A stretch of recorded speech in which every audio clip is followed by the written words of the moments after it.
Hello everyone and welcome to today's session of the Education and Training series of Africa Moot. This event is organized by Africa Moot and supported by our dear partners, the Arbitration Channel. By way of a very short introduction, my name is Silke Schusser. I'm one of the deputy chairs of the Education Committee. I'm also a research fellow at the University of Vienna, and I am a former Wismutie who is very passionate about the Wismut. Today, as you can see, we are joined by a very special guest. She is a true Wismut icon, and we are very glad to have her here. But before we introduce our speaker of today, I will quickly just speak a little bit about African Moot. As most of you will already know, we are a volunteer-based organization. We are non-profit oriented, and we are focused on promoting and supporting African students and African universities in their participation in the Willem C. Wismut. The education series is a lecture series where we invite experts in the field to speak on arbitration and CSG issues that arise out of the Wismut problem. Now I will pass the mic to my lovely colleague who will briefly introduce herself and then introduce our guest.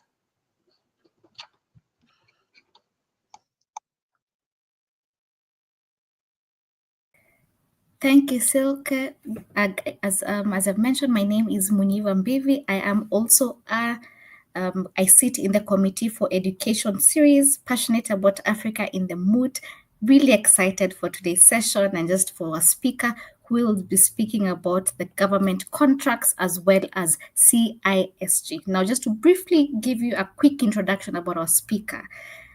This is Professor Sneža, who is a professor in the University of Basel and adjunct facility Bond University.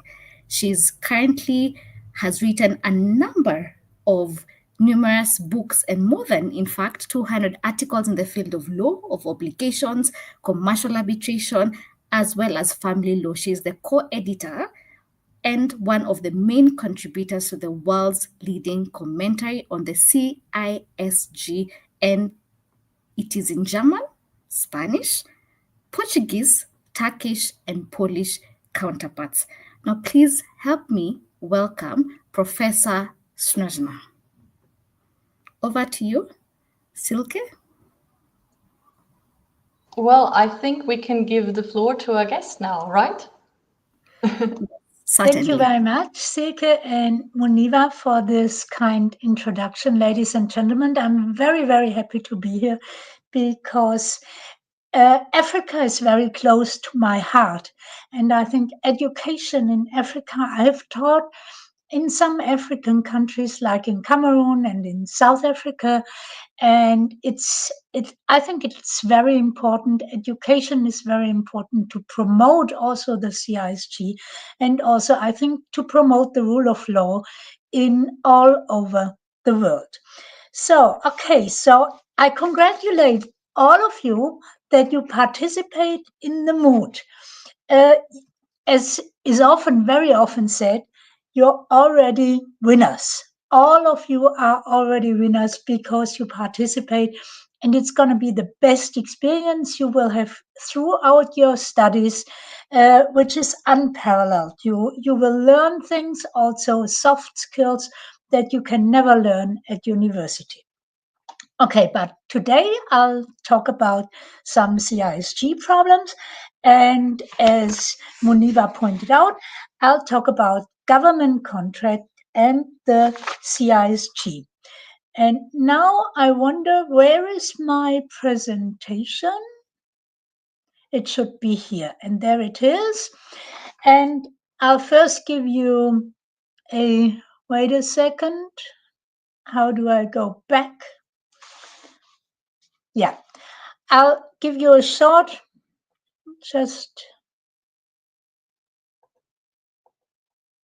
something doesn't, okay. I hope now it's all right. Okay. So I'll first give you an overview about what I'm going to talk. After a short introduction, I will talk about the special features of government contracts and their interplay with the CISG, and that especially with regard to the parties involved and to the character of the contract.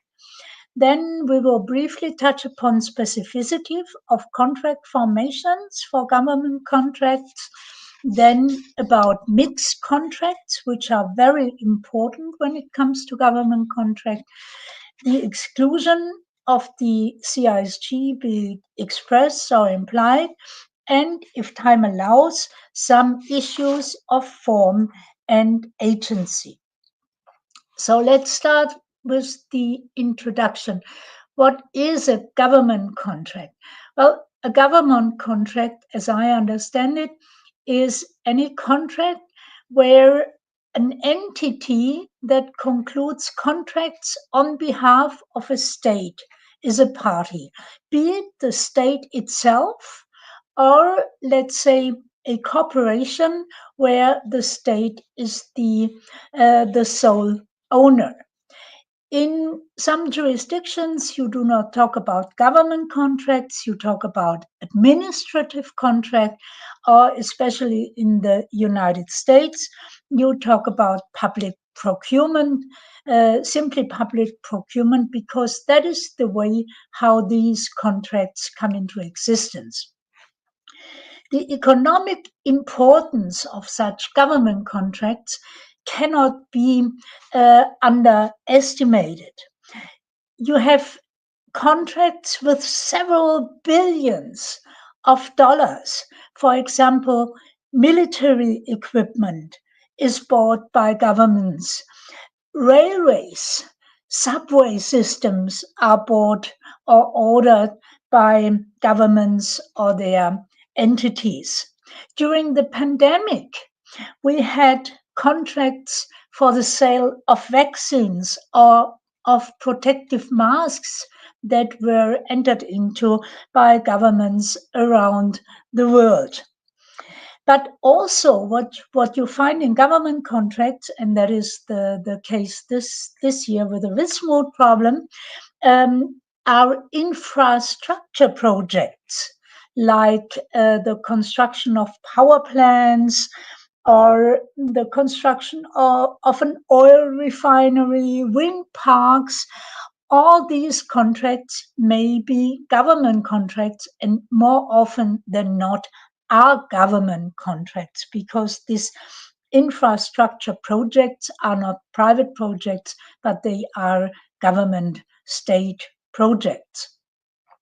So, you might have a look. There are several examples for government contracts that you can find in the CISG databases.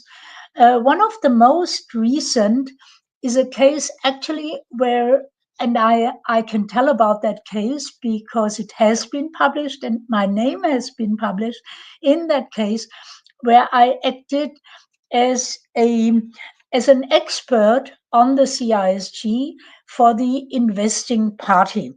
The case is the award. It was an arbitration, a CAM Santiago arbitration based in Santiago de Chile. And the arbitration actually was very interesting. It was bilingual. It was Spanish and English. And the name is Interrau. That was a state-owned Russian company against Cisg. Cisg was a state-owned Ecuador company, and the sale was about a hydropower plant, just like in your Moot case this year. And the question was whether the CISG applies to this contract between the Russian investor and the Ecuador government. And actually, interestingly, and I experienced that in several cases that I was involved in, it was the government who insisted that the CISG does not apply. whereas the investor wanted the CISG to be applied. Actually, unfortunately, in this case, the tribunal did not follow my expert opinion. They did not apply the CISG. They applied domestic Ecuador law. So we were not successful on that point, but in the end, the seller won the case because under Ecuador law, they came to the same conclusion like under the CISG. So that is a bit of the background that is very similar to the case that you are dealing with this year in the Moot. So what is so special about government contracts? Well, you have the parties involved.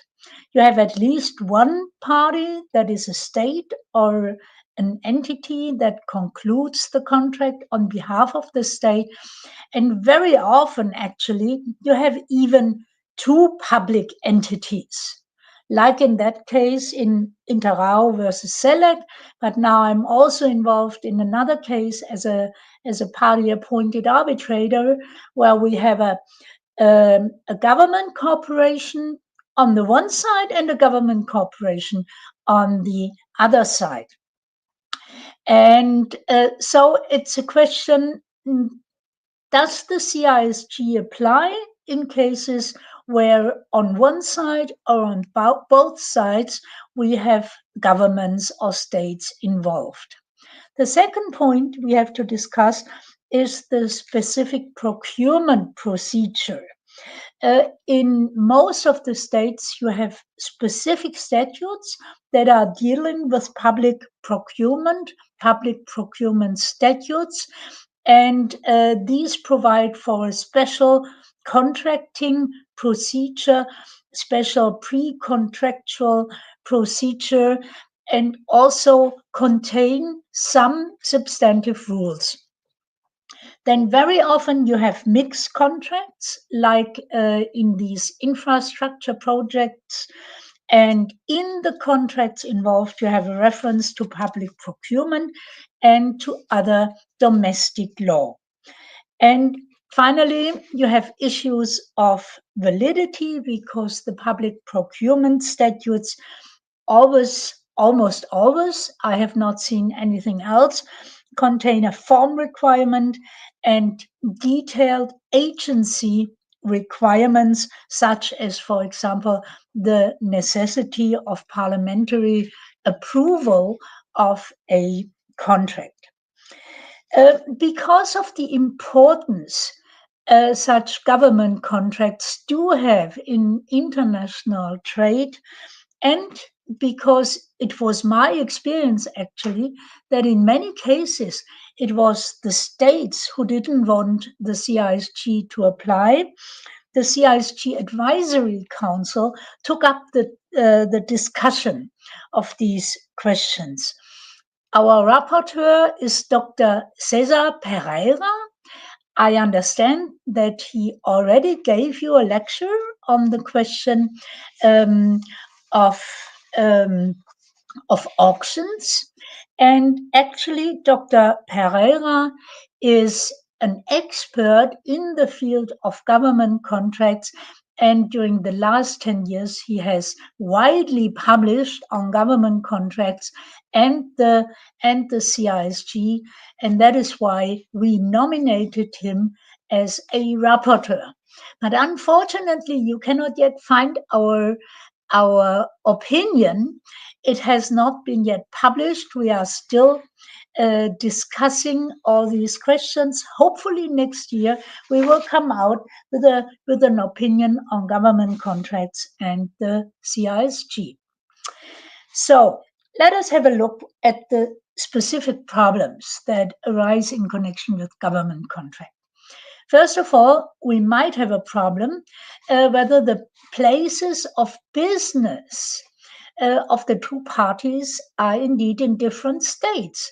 You remember Article 1.1 of the CISG, the convention applies to contracts of sale of goods between parties whose places of business are in different states. So only where the places of business of the seller and the buyer are in different states, we may apply the CISG. For purely domestic contracts, the CISG by itself is not applied. So what is the problem behind this requirement? Well, in most cases of government contracts, the investor is required, in cases of investor-related contracts, the investor is required to set up a business in the purchaser state. And the purchase may be exercised through local vendors, transfer of know-how. Very often, the investor is obliged to set up a joint venture with an individual of the purchaser state so that know-how can easily be transferred to the state as a buyer. Very often, assembling, commissioning, post-sale services are to be given from the place of business in the purchaser state. And then the question arises, well, do we have places of business that are in different states, or is the business that is set up in the purchasing state, is that so important that in the end we have to come to the conclusion that it's not an international sale, but rather a domestic sale? Well, this question can easily be answered by looking to Article 10. Article 10 answers the question, what happens if one of the parties has several places of business? Article 10 tells us if a party has more than one place of business, the place of business is that which has the closest relationship to the contract and its performance, having regard to the circumstances known to or contemplated by the parties at any time before or at the conclusion of the contract. Thus, we have to ask ourselves, which place of business? The mother company in the place of business of the mother company in the foreign state, or the place of business of the daughter company in the purchaser state does have the closest relationship to the contract. Usually, it will be the place of business of the mother company, at least, for example, if the plant to be built is constructed in that country. So that was also the case in the case that I mentioned, Interao versus Selec. There, the whole power plant was constructed, designed and constructed in Russia and was then brought to the purchasing state, to Ecuador, where it was erected and tested and so forth. So usually it will be the country of the mother company where the place of business has the most closest relationship to the contract. Now, the second hurdle that we have to discuss is whether the pure fact that the character of the contract is an administrative one hinders the CISG to be applied. Actually, this has not been discussed during the drafting of the CISG. If you look into the drafting materials, you will find no hint to government contracts or the like. So let's have a look to the wording of the CISG, whether we can find anything, whether an administrative contract is also governed by the CISG. We do have Article 1, Para 3 of the CISG, which says neither the nationality of the parties nor the civil or commercial character of the parties or of the contract is to be taken into consideration in determining the application of these conventions. What did the drafters think about when they formulated Article 1, Para 3 of the CISG? Well, they thought about the distinction that we find in many countries, the distinction between the civil code and the commercial code, or the character of a civil party and a commercial party. That was the aim behind 1 Para 3 of the CISG. It was not dealing with state parties or the like. But it did not exclude states or public entities.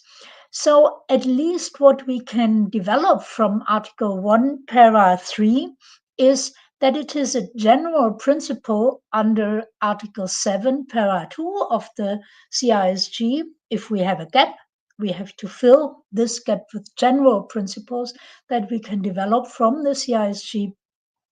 And that is a general principle that neither the character of the parties nor of the contract should be decisive whether we apply the CISG or not. And as there is no exclusion of the of such contracts or of state parties, the CISG itself wants to be applied. And any domestic definition of the legal character of the contract must be disregarded because the CISG has to be interpreted autonomously. This is a core principle that you always have to remember. We do not look to domestic law, to domestic notions. We have to interpret the CISG autonomously out of itself. Let's now come to the special character of sale. There might be an exclusion under Article 2 of the CISG, and there are three possible exclusions. One would be of goods bought for personal, family, or household use, the exclusion of sales by auction, or the exclusion of sales on execution or otherwise by authority of law. Well, I think none of these exclusions apply to government contracts. First of all, a government contract is not a consumer sales. The CISG excludes consumer sales because of consumer protection, because in consumer sales contracts, we have a lot of mandatory laws in domestic legal systems. This is not the case with government contracts, although the goods might not be purchased for resale, but that is the case also in private contracts. The goods that are used for government purposes are not goods for personal, family, or household use. And again, any domestic definition of consumer transactions is irrelevant. It is only the CISG we have to look at and autonomously define what is a consumer sale, and certainly a government contract is not a consumer sale. You've already discussed with Dr. Pereira that the exclusion under Article 2b CISG, that the CISG does not apply to sales by auction, does not apply to a reverse auction. The reason is that why the CISG excludes sales by auction is that they have a specific setting. They are held in one place with instantaneous communication, be it by person or still by telephone or by chat, but the communication is instantaneous in such auctions. Just take as an example the auction of a painting of a work of art by Sotheby's. You have either the people being there in person, or representatives, or being on the telephone and giving their bids via the telephone, but always instantaneously. This is different in government contracts, although you might say a public procurement is a reverse auction, because the contract is awarded not to the highest bidder, like in sales by auctions, but to the lowest bidder. Although these reverse auctions are clearly different from a sale by auction that was excluded by the CISG. Finally, sale by authority of law, Article 2C. The CISG excludes these sales on execution or by authority of law. The execution of a judgment or sale in that case is part of bankruptcy proceedings, or the seller's authority is based on regulations of executions where we have only limited party autonomy. Again, this does not apply to government contracts. And now we come to a very important question that is important, especially in investment cases. In investment cases, we always have mixed contracts. That means the delivery is only part of the contract, the delivery obligations. We have many other obligations, especially relating to services.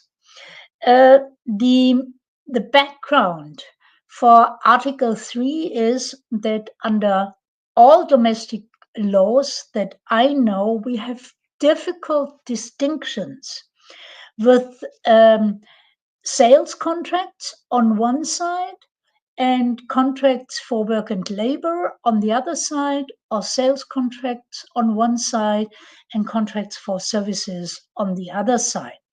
And these difficult distinctions lead to different outcomes. And the CISG wanted to do away with these subtle distinctions. And therefore, I think it's one of the greatest achievements of the CISG that we do have Article 3 doing away with these subtle distinctions under domestic law. If you look at Article 3, we have two paragraphs. We have paragraph 1. Contracts for the supply of goods to be manufactured or produced are to be considered sales, and the CISG applies, unless the party who orders the goods undertakes to supply a substantial part of the materials necessary for such manufacture or production. This paragraph 1 of Article 3 is a delimitation of sale and contract for work and labor. The second paragraph is a delimitation of sale and contract for the supply of services. The convention does not apply to contracts in which the preponderant part of the obligations of the party who furnishes the goods consists in the supply of labor or other services. So we have a clear distinction between contracts for work and labor on the one side in Article 3, Para 1, and contracts for services in Article 3, Para 2. And now we come to our example, a turnkey contract for a hydro power plant that has to be designed and manufactured by the seller, delivered, installed, tested by the seller. The buyer's personnel is to be trained by the seller. To decide whether the CISG applies, we turn to Article 3. And if we apply Article 3, we find, according to Article 3, Para 1, The design and manufacture by the seller is irrelevant if the buyer does not supply substantial part of the materials necessary for manufacture or production. This is clearly not the case in a turnkey turnkey contract for the erection of a power plant. Rather, it is the seller who has to design or manufacture the plant with its own materials, and it is the seller who supplies the materials necessary for manufacture or production. Thus, Article 3, Para 1 CISG does not exclude the application of the CISG.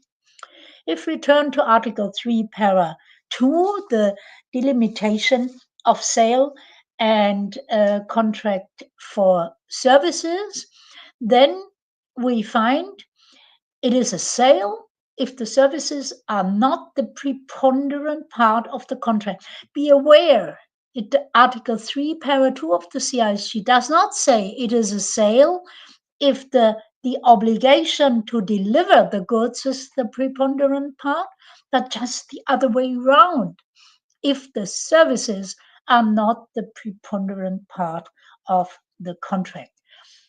Services would be, in my example, the testing, training of the buyer's personnel, and all that kind of things. So how do we decide whether the services are the preponderant part of the contract? Well, very often we find something in the agreement, in the contract itself. It may be an express agreement, for example, that the parties state in their contract that 80% of the purchase price are related to the delivery obligation and 20% to the services obligations. Very often in an investment contract, you have such percentages.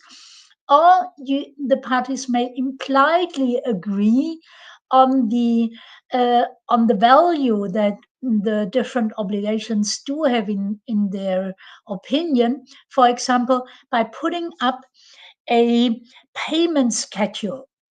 And in that case that I mentioned in Inter Alia versus Select, the parties, for example, had provided in their contract that I think 70 or 80% of the price were due after the delivery of the plant to the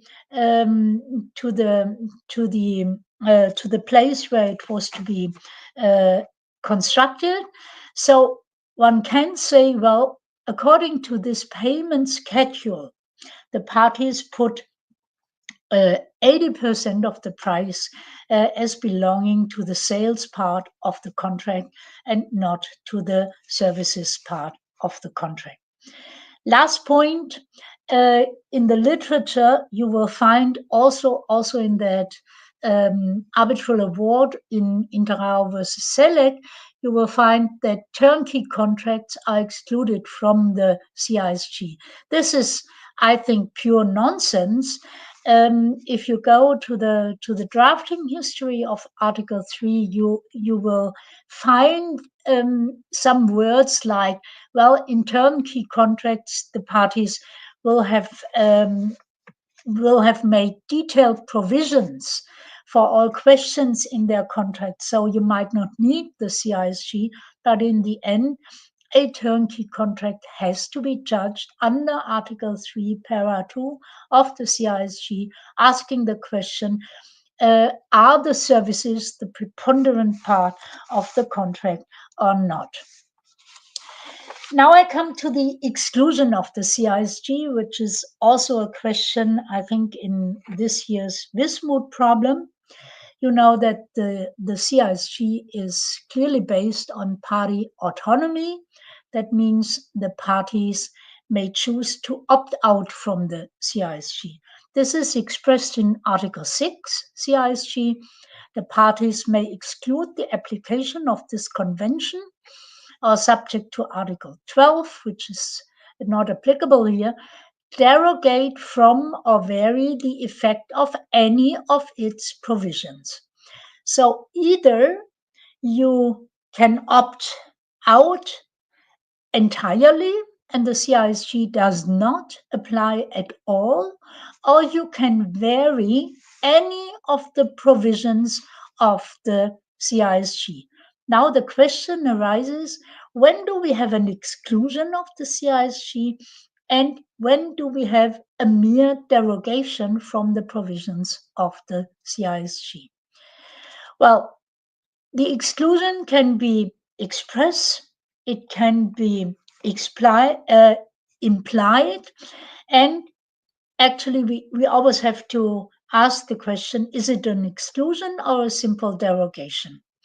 If you look into the literature, although there's only little literature on the question of government contracts, you will find two positions. There are authors who argue that there should be a higher standard for the exclusion by a state that is a party to the CISG. And you will find other authors that argue that there should be a lower standard for exclusion by a state that is party to the CISG in public procurement situations. The latter opinion is based especially on the argument that there should be an equal treatment of bidders, and very often you have bidders from the state, domestic bidders, and you have international bidders. So these authors argue that to treat the bidders on an equal basis, it must be the domestic law of the state party. If we look at the prerequisites for the exclusion of the CISG, I would like to draw your attention to the CISG Advisory Council opinion number 16, where we thoroughly discussed this question. We came to the conclusion, well, any contract provision, contract term that allegedly excludes the CISG must be interpreted according to Article 8. And when applying Article 8, we should come to the conclusion that the intent of the parties should be clearly manifested, that they wanted to exclude the CISG. And we try to give examples where such a clear manifestation can be found, namely where the parties expressly excluded the CISG, where they chose the law of a non-contracting state, especially English law, or where they chose an expressly specified domestic statute or code where that would otherwise be displaced by the CISG application. However, the mere choice of the law of a contracting state should not be viewed as to impliedly exclude the CISG. I mentioned Article 8, that is the starting point to decide whether the parties excluded the CISG, and that is the provision on contract interpretation. And you know, we have three paragraphs. In the first one, we look to the common intent of the parties. However, once it comes to a dispute, there will be no common intent anymore. One party will say, oh, I understood A, I understood that we excluded the CISG, and the other party will argue, no, I understood that we did not exclude the CISG. So we will hardly ever find a common intent, and thus we have to rely on paragraph 2 of Article 8 that has its roots in common law. We ask ourselves, what would a reasonable person of the same kind have understood when reading this provision of the contract? Paragraph 3 helps us and tells us that Unlike in common law, where we have the parole evidence rule, but like in civil law, we have to look at all relevant circumstances of the case, including negotiation, practices, usages, and also subsequent conduct of the parties to determine what would a reasonable person have understood by a term in the contract, by an exclusion of the CISG in the contract. So going back to our government contracts, in practice, we always find a reference to the Domestic Public Procurement Statute, which I abbreviate here with PPS, and to the domestic law in general. So usually such a clause in a government contract reads, this contract is governed by the Public Procurement Statute and by the laws of Ecuador. That was the case in Interao versus Select. An express exclusion that would in any case suffice to exclude the CISG, like mentioning to the exclusion of the CISG, is rarely found. Actually, I've never seen such an express exclusion in a government contract. Rather, you have only the reference to the domestic law of the state. Still, there might be an implied exclusion, and we might ask ourselves whether the reference to domestic public procurement statutes amounts to such an implied exclusion, which must be clearly manifested. As I said, the CISG Advisory Council found that a reference to pure domestic law in general is not enough. And this is in line with the majority of court decisions on this question. Thus, if the parties have in their contract, this contract is governed by Swiss law or by the law of New York, that is not an exclusion of the CISG, because the CISG is part of Swiss law, is part of New York law, and thus is not validly excluded. The reference to a public procurement statute is only to be treated as an implied exclusion of the CISG if this statute contains autonomous and a self-sufficient system of contract law. And this is usually not the case. Public procurement statutes deal with pre-contractual processes, especially with bidding processes, with equal treatment of the bidders and the like, but they do not contain any rules on any substantive rules on the contract, like on the breach of a contract or the consequences of a breach of contract. The reference to the mere reference to domestic law also is not enough. However, if such a government contract contains a reference to the civil code of this country or to the commercial code of this country, that could be viewed as an implied exclusion of the CISG. If the clause is not clear, the question arises whether we can apply the so-called proferentum rule. That means whether we can interpret this clause against the state, because it is the state who dictates the terms of the contract. The bidders do not have any say in such a government contract. So the question is, can we interpret this clause allegedly excluding the CISG against the state? The contra proferentum rule has been developed with regard to standard terms. So usually such a government contract cannot be phrased as a standard term, but I think the reason is the same.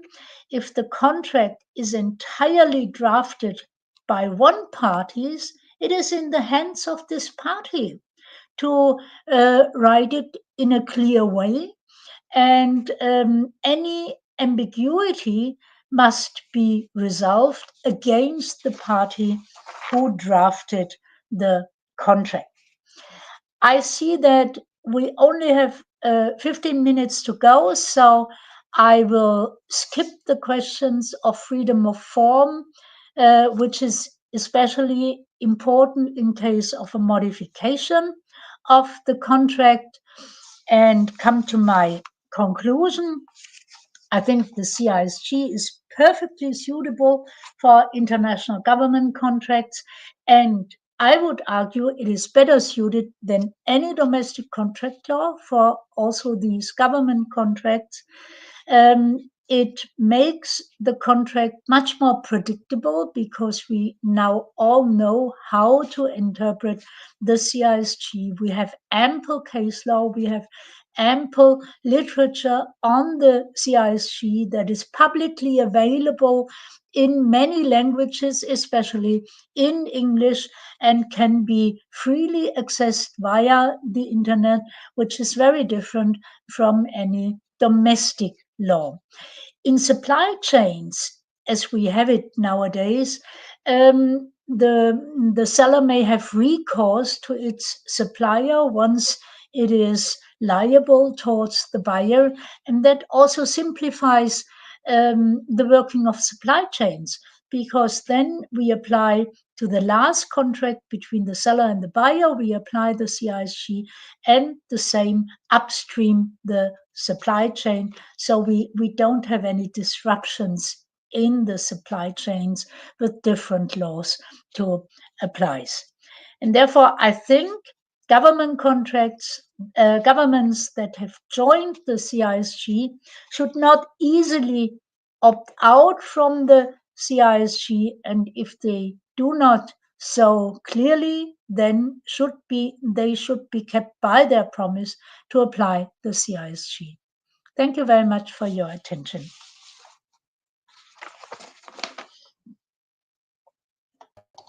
Thank you very much, Professor Schwenser. Now, we would look towards the floor if there are any questions.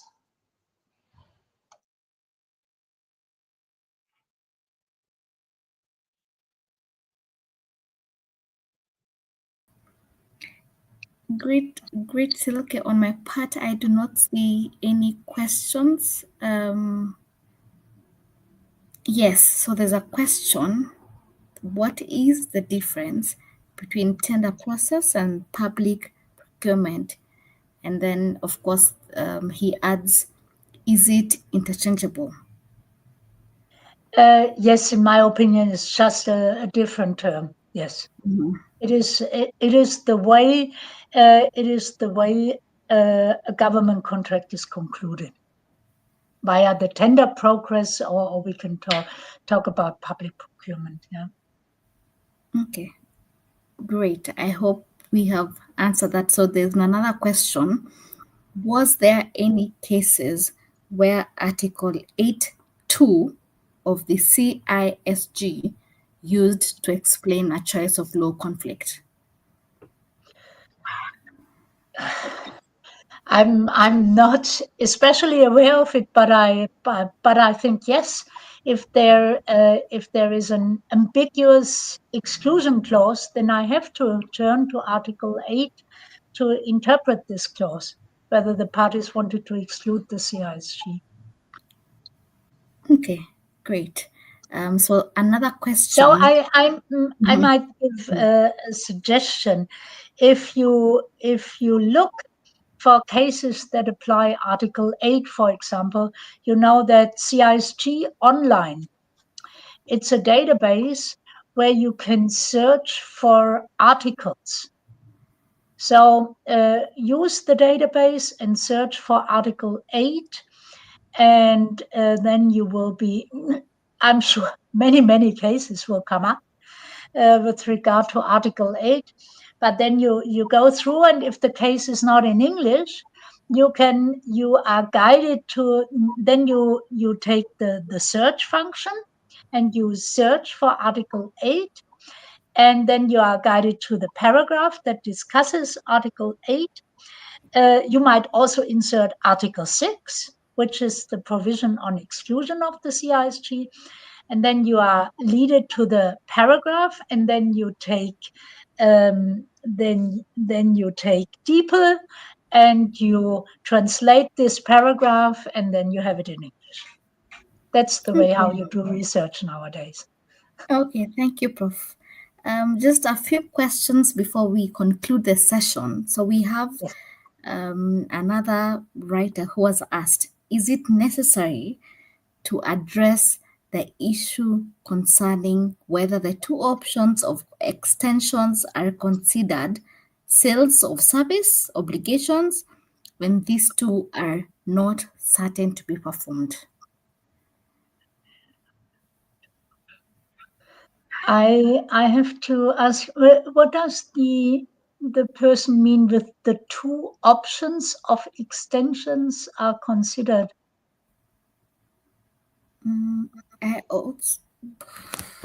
That is directly to the case at hand, to the Wismut problem.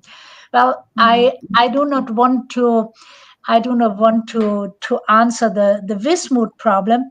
I just wanted to give you a general overview of government contracts.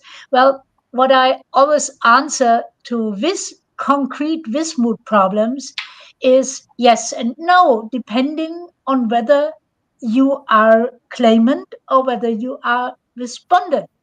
And if you want the CISG to apply and you come to the conclusion that the services part would be preponderant if you regard the extensions, then you have to argue that you do not regard the extensions.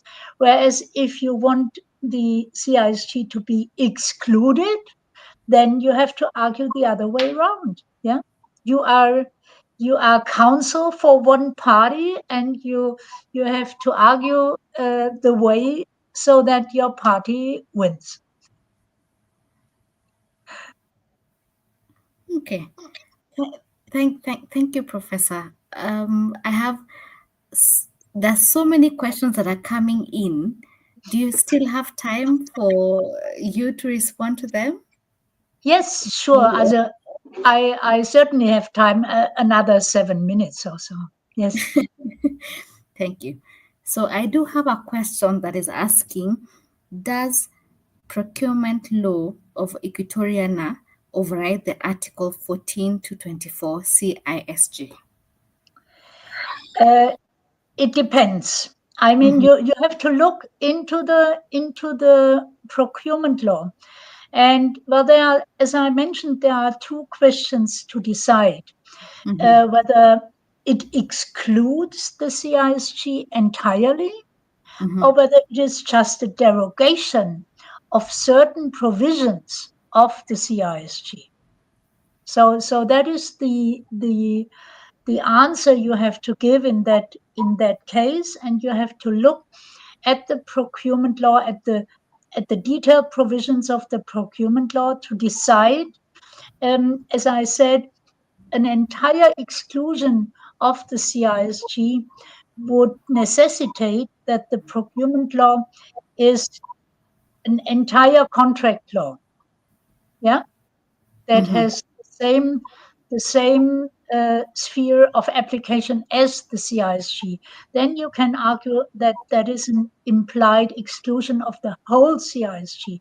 But what is clear, that if you have provisions in the procurement law that collide with provisions with regard to contract formation in the CISG, they are derogated from. Yeah, that is the other limb of Article 6, that you can derogate from any provision, and also from the provisions on contract formations in Article 14 and following.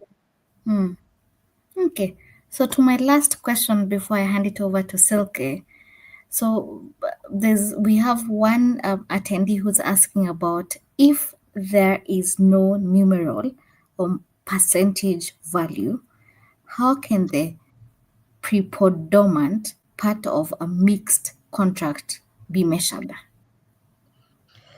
Well, if the parties have not specified in their contract any percentage, then we have to interpret the contract.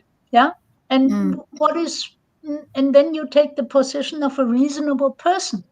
So, and usually you can, well, it would be an economic expert probably that we would consult in a real arbitration to tell the tribunal, well, what is the economic value in that case of the delivery obligation of the plant that is designed and manufactured and brought to the construction site, and what is the economic value of the services obligations. Yeah, you can measure this economic value by an economic expert. Okay. Thank you so much. I mean, my closing remarks before I hand it over to Silke. Thank you so much for being here, sharing your wisdom, your insights. I really do appreciate it, but I will hand it over to Silke for her to do her closing remarks.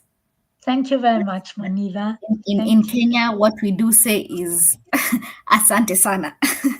I think that's something. Asante sana. Yes. Asante sana. Yeah, but thank you very much. Over to you, Silke. Well, I think you leave me with nothing more to add. Thank you very much, Professor Spencer. It was great having you here today. And I think also by the mere number of questions, you can see how highly our students are interested in hearing you speak, in learning from you. And I double checked in the session of last year because our students are able to go back and rewatch the session. And the session from last year got over 1,600 views. And it's actually one of our most popular ones because I think what is also great is for the students to go back and listen to the lectures again, and while writing the problem, and also then while writing their memos. And then also when, dealing with respondents' memo, they can also go back and take a look at the lecture again. So thank you very much for sharing your insights and for sharing your wisdom. And unfortunately, I don't have such a nice closing remark as Mungiva, but it was great having you, and have a lovely evening. Thank you so much. Thank you very much. It was my pleasure. And I wish all our Mooties good luck and have a lot of fun in Vienna and or in Hong Kong. And with this, bye-bye. Bye-bye.